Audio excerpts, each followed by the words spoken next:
Yo, what's up guys, it's IHSGames here and welcome back to another video. Today, we're theorizing what if the second zone of Elementary Evil from Dark Deception was added to the Dark Deception multiplayer, Dark Deception Monsters and Mortals. Without further ado, let's get it.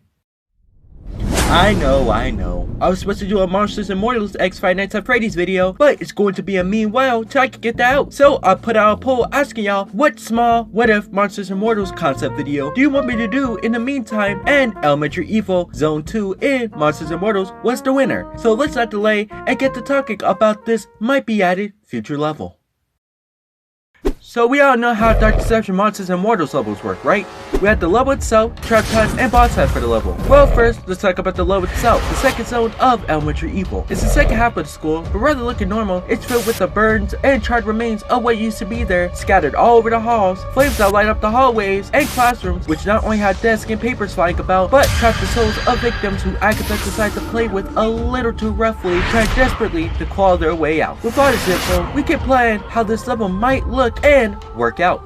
So I figured the level will pretty much look the same, except the map layout would be a bit different. I took the second zone map and manipulated it to fit the Monsters and Mortals level layout standards. As you can see in the middle, the Malik Office area is something new. It's the area you enter after completing the first zone of Elementary Evil after breaking the ring barrier where you see Malik on the upper floor. I was thinking about making this part the same playground seen in the first zone of Elementary Evil, but the Malik Office area popped up in my mind, so I figured we'll put it to good use. I also wanted the Malik Office area to be similar to the playground area in the Monsters and Mortals version of the first zone of Elementary Evil, which was sort of in the middle of the level, so I placed it right in the middle as well. I also included the classrooms and a lunchroom in the zone to add variety, but pretty much this is just a more darker version of the first zone with a few new rooms here and there. But when you hear about the traps and even the boss of this level, it's going to be vastly different compared to the first zone.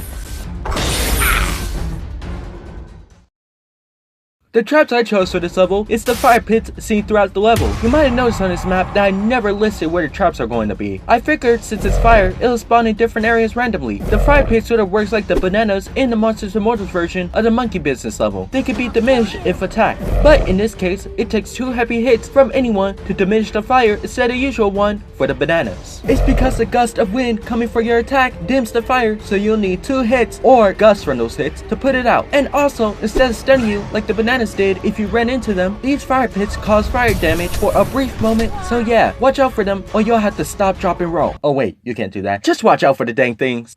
The boss, or bosses in this case, I chose for this level is the 4 souls left behind the classroom desperately trying to get out. Let's call them the victims. Upon the activation of boss time, now they get their chance to get out. I can imagine them breaking down the windows in order to escape, but how would they work mechanically though? Well, my interpretation is that since they've been locked away for so long, I figured that they have become slow and weak, meaning that one hit from them is just a simple tickle to you, unless you're playing as Pen. But in order to make them a threat, I can imagine a huge amount of them roaming the level. But there's a good explanation to this. Remember the time when you was in school when the bell rang for the next period or even lunch break and how there were so many students roaming the halls? That's exactly how the victims work. You might ask, well, how can I avoid them? Well, how did you avoid the other students at your school during those passing periods / lunch breaks? By maneuvering around them and finding the right path to go. They're not fast or strong, but if you want to get caught in the wave with them, they won't kill you instantly. But if you're not aware, they'll make short work of you faster than when Agatha made short work of them.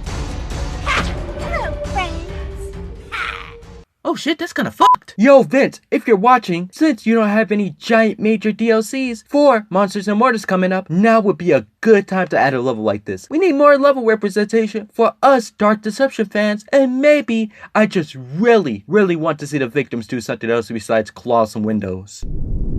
Thank you guys for watching my video. If you guys have recommendations for this level concept or have more ideas for the series that you want me to cover, comment below. Other than that, if you guys like this video, make sure you hit that like button. And if you want to see more of my content, make sure you hit that subscribe button and turn on that notification bell so you won't miss an upload. If you want to see more of me, go check out my Instagram and Twitter. This is IHSGames and I am out.